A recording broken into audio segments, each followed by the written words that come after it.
Bismillahirrahmanirrahim. In the name of Allah, the most gracious and the most merciful. Assalamu alaikum.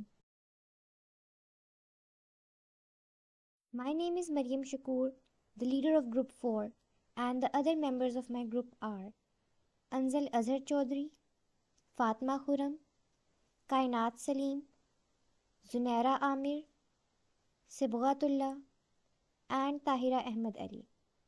This presentation is submitted to Professor Dr. Zishan Yusuf.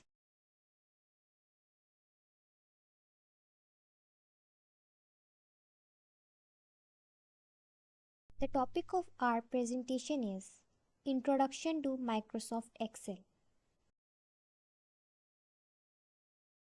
In the next few minutes, we will explore the essential skills and features that will help you become proficient in this powerful tool. We will cover the topics such as Introduction to Excel, Excel interface, creating a new worksheet, saving a worksheet, opening an existing worksheet, closing a worksheet, entering data, calculations using operators, cell references, data validation, and the last, conclusion. Let's dive in and discover the world of Excel together.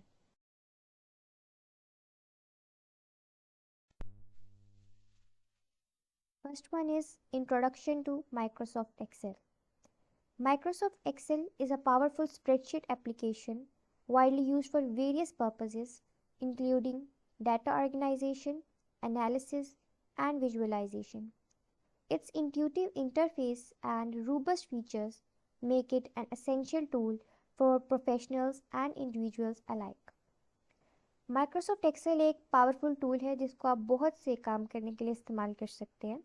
मसलन आप इसको data entry के लिए, information analysis के लिए और charts वगैरह बनाने के लिए इस्तेमाल कर सकते हैं। इसके अलावा एक्सेल को ऑफिस वर्क में, रिसर्च में, एजुकेशन में और प्रोजेक्ट मैनेजमेंट में भी इस्तेमाल किया जा सकता है। Excel interface. First is menu bar. The menu bar is the horizontal bar at the top of the Excel window that houses drop-down menus, providing access to various commands and features. Menu bar Excel का important part होता है जिसमें मुख्तलिफ features मौजूद होते हैं जो आपके डाटा को मैनेजेबल बनाने में मदद करता है और ये एक्सेल विंडो के टॉप पे होता है। Next is cells. Cells are basic units in an Excel worksheet where you can enter and manipulate data identified by their intersection of columns and rows. Cells में हम डाटा को enter करते हैं और ये एक्सेल वर्कशीट का एक basic unit होता है और हर सेल का एक स्पेसिफिक सेल एड्रेस होता है जो कि रोज और कॉलम्स की इंटरसेक्शन से बना होता है। Next is ribbon. The ribbon is the tab toolbar at the top of the Excel window containing various commands and tools organized into tabs for easy access. Ribbon सबसे पहले 2007 में एक्सेल में appear हुआ था जिससे पुल ऑन मेन्यूज और traditional menus replace हो गए थे। बेसिकली रिबन में 9 बेसिक टैब्स होते हैं और हर टैब में उससे रिलेटेड कमांड्स मौजूद होते हैं। Next is rows and columns. Columns and rows in Excel run vertically and horizontally and organize and categorize data within a worksheet. Excel worksheet के अंदर vertical lines columns और horizontal lines rows होती हैं और vertical lines यानी columns को alphabet से represent होते हैं जबकि rows number से represent होती हैं। Next is how to create a new worksheet. To create a new worksheet, go to the File tab, select New, choose a blank workbook or use templates for specific tasks. There is where you will start entering and organizing your data. आपको simply file tab पे जाना है, new के option को select करना है और उसके बाद आप ब्लैंक वर्कबुक चूज़ कर सकते हैं या फिर कोई स्पेसिफिक टास्क अगर आप करना चाहते हैं तो उसके लिए किसी भी किस्म का टेम्पलेट इस्तेमाल किया जा सकता है। इसके अलावा आप शॉर्टकट की Ctrl+N का इस्तेमाल करके भी न्यू वर्कशीट को क्रिएट कर सकते हैं। How to save a worksheet. After creating your worksheet, saving your work is essential. Click on File tab, choose Save As, Select a location and specify the file format before saving. आपको worksheet save करने के लिए file tab पे जाना है, save as के option को choose करना है और सेव करने से पहले आप अपने फाइल का फॉर्मेट और उसकी लोकेशन भी सिलेक्ट कर सकते हैं। इसके अलावा आप सिंपली Ctrl+S शॉर्टकट की का इस्तेमाल करके अपनी फाइल को सेव कर सकते हैं, या इसके अलावा F12 की का इस्तेमाल करते हुए आप सेव एज डायलॉग बॉक्स खोल सकते हैं, जिधर आप फाइल का फॉर्मेट और उसकी लोकेशन को स्पेसिफाई कर सकते हैं। How to open an existing worksheet. Opening an existing worksheet is simple. Navigate to the File tab, select Open, browse to the file location and click Open. Excel will drive your saved data. Excel के अंदर अपनी existing worksheet को open करने के लिए आपको file tab पे जाना है, वहाँ से ओपन के ऑप्शन को सिलेक्ट करना है और फिर अपनी फ़ाइल की लोकेशन पे जाकर वहाँ से अपनी फ़ाइल सेलेक्ट करके ओपन के बटन को क्लिक करना है। इसके अलावा आप Ctrl+O शॉर्टकट की इस्तेमाल करके भी अपनी एग्जिस्टिंग वर्कशीट को एक्सेल के अंदर खोल सकते हैं। Next is how to close a worksheet. To close a worksheet, use the File tab and select Close or simply click the Close button on the top right corner. Remember to save your work before closing to avoid data loss. Worksheet को close करने के लिए आपको simply file tab पे जाना है और close के ऑप्शन को सिलेक्ट करना है, या फिर आप एक्सेल विंडो में टॉप राइट कॉर्नर पर मौजूद क्लोज बटन को क्लिक करके भी वर्कशीट को क्लोज कर सकते हैं। इसके अलावा करंट वर्कबुक को क्लोज करने के लिए Ctrl+W और Ctrl+F4 शॉर्टकट की का भी इस्तेमाल किया जा सकता है। एंटायर एक्सेल को क्लोज करने के लिए शॉर्टकट की Alt+F4 का भी इस्तेमाल किया जा सकता है। Next is entering data. Entering data in Excel can be done in various ways.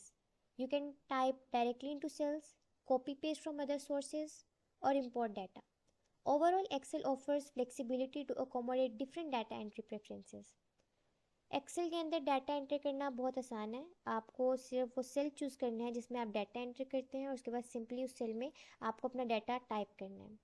आप सेल में टेक्स्ट, डेट, नंबर या किसी भी किस्म का डाटा एंटर कर सकते हैं। Calculations using operations.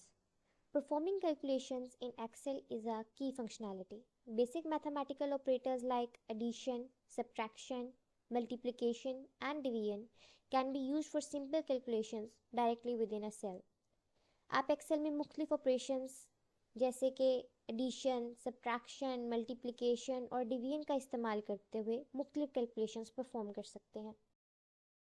अब हम प्रैक्टिकली देख लेते हैं कि आप मुख्तलिफ ऑपरेशंस को एक्सेल में कैसे परफॉर्म कर सकते हैं। यहाँ मैंने दो वैल्यूज़ 10 और 2 ली हैं। एडिशन ऑपरेशन परफॉर्म करने के लिए equal, first cell reference, plus and then second cell reference and then enter key. आप डबल क्लिक करके सेल पर उसका फॉर्मूला भी चेक कर सकते हैं। इसी तरह सब्ट्रैक्शन के लिए फिर से equal sign, first cell reference, minus and then second cell reference and then enter key. इसी तरह मल्टीप्लिकेशन का परफॉर्म करने के लिए इक्वल का sign, first cell reference, multiplication का sign, second cell reference and then enter key. Division का operation perform करने के लिए आपको इसी तरह इक्वल का साइन डालना है, first cell reference slash second cell reference and then enter key. आप डबल क्लिक करके फॉर्मूला भी चेक कर सकते हैं सेल पर। एक्सपोनेंशियल परफॉर्म करने के लिए इक्वल का sign, first cell reference, exponent का sign, second cell reference and then enter की।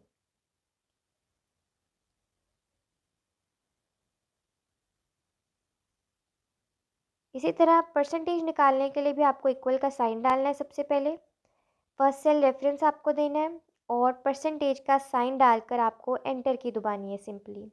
इस तरह आप मुख्तलिफ ऑपरेशंस एक्सेल में परफॉर्म कर सकते हैं। Next is cell references. Understanding cell references is crucial for creating dynamic formulas. Excel spots absolute and relative references, enabling you to build formulas that adapt as you copy them to different cells. Excel में cell references दरअसल sales के नाम होते हैं। Cell references 3 types के होते हैं: relative references, absolute references and mixed references. Relative references वो हैं कि जब हम कैलकुलेशंस करते हैं दूसरे सेल्स के साथ तो सेल्स की पोजीशन चेंज हो जाती है, लेकिन एब्सोल्यूट रेफरेंसेस में सेल की पोजीशन चेंज नहीं होती। और मिक्स्ड रेफरेंसेस रिलेटिव और एब्सोल्यूट रेफरेंसेस का कॉम्बिनेशन होते हैं। अब हम प्रैक्टिकली देख लेते हैं कि रिलेटिव रेफरेंस क्या होता है। मैंने यहाँ पे कुछ आइटम्स, उनकी क्वांटिटी और प्राइसेस लिखी हैं। अब मुझे इन दोनों को ऐड करना है, तो मैं इस सेल में फॉर्मूला एंटर करूँगी, इक्वल B3 प्लस C3, और फिर मैं एंटर की प्रेस करूँगी। अब फिल हैंडल का इस्तेमाल करके इसको मैं हर सेल में कॉपी कर लूँगी, और अब आप हर सेल पे डबल क्लिक करके देख सकते हैं कि सेल रेफरेंस ऑटोमेटिकली चेंज हो गए हैं। कभी कभार हम चाहते हैं कि हमारे सेल रेफरेंसेस चेंज ना हो, तो हम एब्सोल्यूट रेफरेंसेस का इस्तेमाल करते हैं। यहाँ पर फिर से मैंने आइटम्स, क्वांटिटीज़, प्राइस और टोटल प्राइस ले लिया। अब मुझे इसकी टोटल प्राइस को GST से मल्टीप्लाई कराना है, तो मैं इक्वल का साइन D3 टाइम्स D1 को लिखूँगी और देन एंटर की प्रेस करूँगी। अब मैं फिल हैंडल से अगर इसको बाकी सेल्स में कॉपी करूँ तो हम देख सकते हैं कि यहाँ पर एरर आ जाता है, हमारे पास करेक्ट आंसर नहीं आता, और इसीलिए हम एब्सोल्यूट रेफरेंसेस का इस्तेमाल करते हैं। एब्सोल्यूट रेफरेंसेस को हम डॉलर साइन से रिप्रेजेंट करते हैं। इसी तरह मैं सेल के अंदर पहले की तरह फॉर्मूला लिखूँगी, इक्वल D3 टाइम्स D1। अब अगर हम सिर्फ कॉलम को फिक्स करना चाहते हैं तो हम कॉलम से पहले डॉलर का साइन लगाएंगे, और अगर सिर्फ रो को करना चाहते हैं तो सिर्फ रो से पहले डॉलर का साइन लगाएंगे। यहाँ मैं दोनों करना चाहती थी, इसलिए मैंने दोनों पे लगाया। अब फिल हैंडल का इस्तेमाल करके हम बाकियों में कॉपी करेंगे, तो यहाँ पर कोई एरर मौजूद नहीं रहा। Data validation. Data validation also allows user to display a custom message if they try to enter invalid data, making it easier to correct errors and maintain data accuracy. By using data validation, you can ensure that your worksheets contain only valid and relevant data. In conclusion, we have explored the vital aspects of working with Excel, from creating and saving worksheets to entering data and performing calculations. As you explore further, you will discover additional features that make Excel a versatile and essential tool for managing data.